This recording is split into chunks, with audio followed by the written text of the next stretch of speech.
Basically, there have been more and more awareness on the water energy nexus, and it's a very important issue for the future. Why? Because we increasingly will need more energy to supply water to different populations, and especially in the Middle East. So basically, to sketch quickly the idea, it was you take a region with water scarcity, you increase the water demand, and you also increase the stress on energy demand linked to climate change. And the question is, how do you manage the system as a whole? And that's where system analysis can bring insight. And basically what we see is that with the need for desalination processes, you actually increase the amount of electricity that you use because you have the traditional uses that we can see in the model. But if you take the water aspect in account, you have also additional electricity that's some kind missed if you don't account for new needs such as water desalination processes. And I think our results show that somehow you can have up to 60% more energy needed, but if you implement some water saving measures, you can reduce that amount. And so that's basically the idea. Can you explain some of the water-saving measures that people can use that might be able to save this enormous 60% rise in energy? The most important water-saving measure would be in irrigation because a lot of water is consumed in agriculture.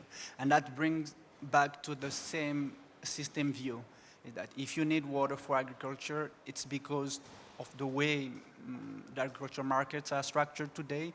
And so you need to put everything on the same table at the same level and then run the analysis.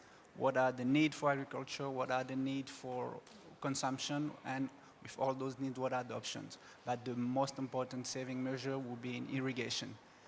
And these system analytics, which are obviously quite useful, are you presenting them to governments at this meeting?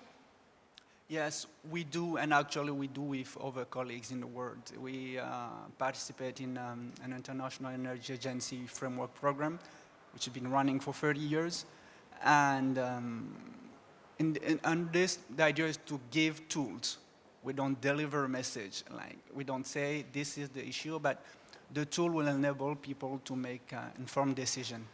If you have two options, one saying, I like this, I like that, I mean, it's very important in the negotiation process because energy and climate change is also an emotional fact that's important.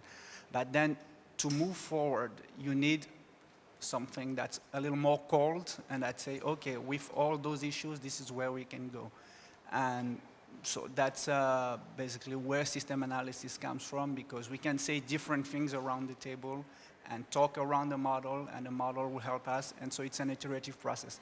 We do that for the French government, and we involved now with IRENA in a work on about renewable development.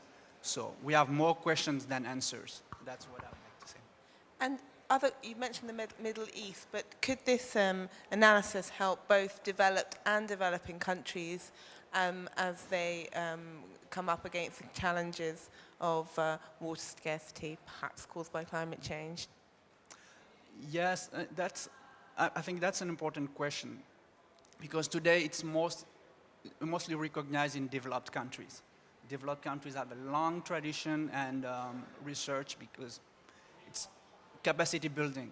And actually the challenge is how to deliver a message that takes in account specific developing countries' needs. And when I say developing countries, like if you take a country like India, it's not a small country compared to France, to Switzerland, to Germany. They're major players, and we need to go forward and see what the models say with their perspective and discuss on this basis. So it's definitely a tool for developed country as it has been in the past 20, 30 years since basically the first oil shocks. But today for the climate change, it's mostly also a tool needed for developing countries because energy access and development first, all those issues can be addressed by models on which we work and other colleagues in the world.